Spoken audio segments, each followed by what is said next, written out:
We often find ourselves caught in the reflection of a mirror at some point in every day. Despite all the surrounding hustle and bustle, a single glance can draw us, mesmerized by the contrast of what we would like to see and what we actually see. My name is Leah, and my nickname is Sunshine. I'm from Central Jersey, but I was born in Ohio, and I moved to New Jersey about when I was 2 or 3. In person, I felt like, I had a lot of friends and everyone was really close, but then there was also like Forum Spring, which was really popular at the time during middle school. It was also known as Ask FM, which is basically like an anonymous platform where people can send like messages or comments. And, in the beginning that was really like innocent, and most of the messages were really nice or funny, but sometimes I'd get very like mean messages, almost to the point basically of cyberbullying. But it was worse, I think, because it was so out of nowhere and it was all anonymous, and I had no clue who was sending it and what the premise was behind like why I was getting those messages. With my parents, I felt that it was really nice in the sense that they were very supportive of me, and they just wanted me to be happy. It was just like this pressure I think I put on myself more than even my parents did, just to be perfect and like do everything right, even though that's not actually possible.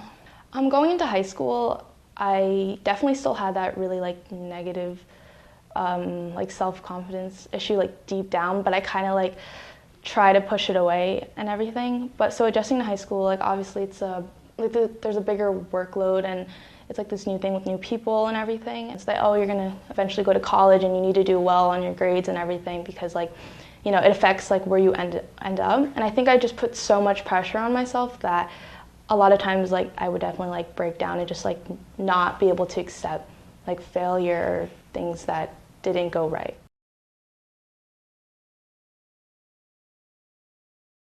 I didn't think that you could tell people that you were depressed, because people would just judge you, so I dealt with it all individually, but not in the best way. Like I turned to like self-harm and just really like believing that I had to like punish myself because I was the one to blame, or like things were wrong because of me. And I felt that like self-harm, it wasn't even just like hurting myself, but I felt like it was something like that I deserved, and it came to the point that like I thought it was like totally normal, and it was like part of my day, and it was like part of my routine to like do that to myself. And I became so desensitized to it, in the sense that it wasn't bad to me anymore. It was like okay, and I deserved it.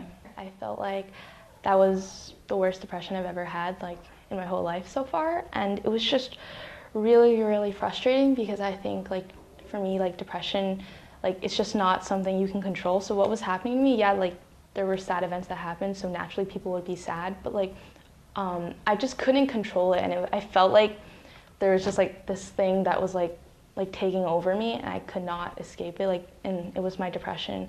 And it was just like I had never felt so like empty in my whole life, and people were like trying to help me, but nothing, like there was like a wall between me and the rest of the world, and I think I was just so trapped in this like bubble of like darkness and sadness, and I'd never like felt so empty in my entire life. And I remember like one night I like looked in the mirror, and I like just like looked into my eyes, and I started crying because like I just looked so sad, and it was almost as if I didn't see myself anymore, and I felt like I had lost like who I was and who people knew me as. Like I felt like my soul was dying, and it was really sad.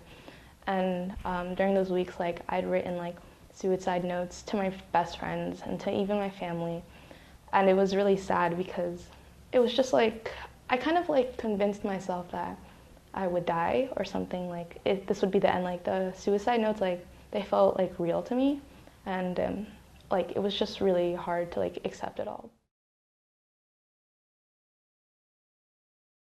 After prom, a group of my friends, like we had planned to go to Seaside, which is like a beach down in New Jersey. I got into this like weird mindset that day on the beach. Like I just went off kind of like away from all my friends, and I definitely don't think they thought anything was gonna happen. Like it was a nice day at the beach, so they didn't think anything of it. I was gone for about 8 hours, and that my friends had even like contacted the police looking for me, and that they were just really, really scared. And I was glad to see them, but at the same time I was like shaking because I just couldn't believe what had happened. It was definitely a huge wake-up call, in the sense that this is really real. And I think that was my biggest episode of depression and like wanting to commit suicide I've ever had. And I feel like I recognized that I needed help and that I wasn't okay, but for some reason I couldn't fight the depression. One night I remember I was like at home in my room alone, and I was like cutting myself with like self-harm and stuff like that. And I just felt like my mind was like so overwhelmed, like I really wanted to die and I really wanted to commit suicide that night. And I was like texting my best friend. I was just like, I can't do this anymore. Like, I don't know what to do. Like, I know that I just can't.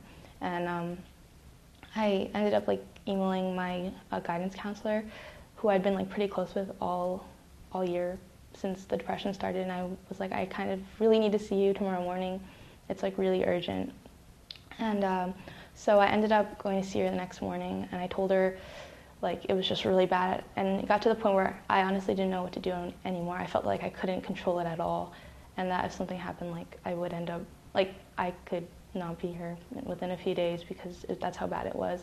And she ended up calling my parents, and that was the first time my parents actually knew that something was, like that's how they found out that I had depression, and that like I wanted to commit suicide and that I even had self-harm. And like seeing my parents like having to sit through like listening to my guidance counselor tell them that their daughter like, you know, is self-harming and like almost committed suicide. Like I don't think I've ever seen like my parents that sad, or I felt like the biggest feeling that I had was definitely guilt, because I was just like I think my parents are definitely the best like parents ever. Like they didn't put the pressure on me ever. It was just myself.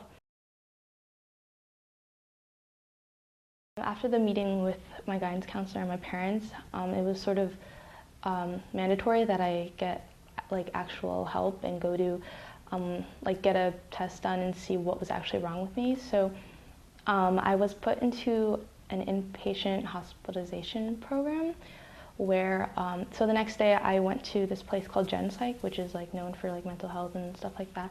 And I took, like I spoke to their psychiatrist for about like an hour, and then she ended up diagnosing me with like chronic depression, which is like also known as major depression. And after that, I was like put into the program, as I said, which basically meant that I was taken out of school, and I'd have to go there like 5 days a week and like go with like group therapy and talk to therapists and just like be away from school and stuff like that.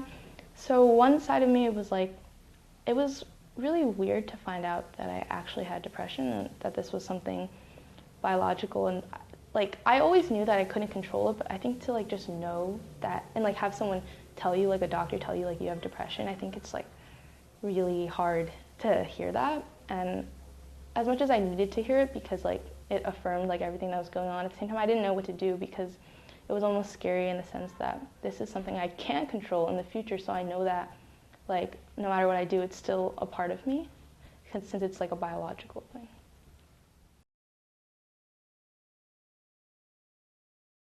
I remember the first day going back like for senior day, and it was really weird to see my friends again because they hadn't seen me in about a week. Realizing like everything that we had gone through and like finally graduating, I feel like that gave me this sense of like, I don't know, like this really big motivation to like get over my depression, or at least like, even though I couldn't really like get rid of my depression since it's like a part of me, I think like separating depression from like who I am, like realizing like, yeah, I have depression, but doesn't mean I am depression in any way. So like separating the two, and I was just really motivated, I think, to finally like live my life again and not have to go to therapy every day and just like be who I wanted to be.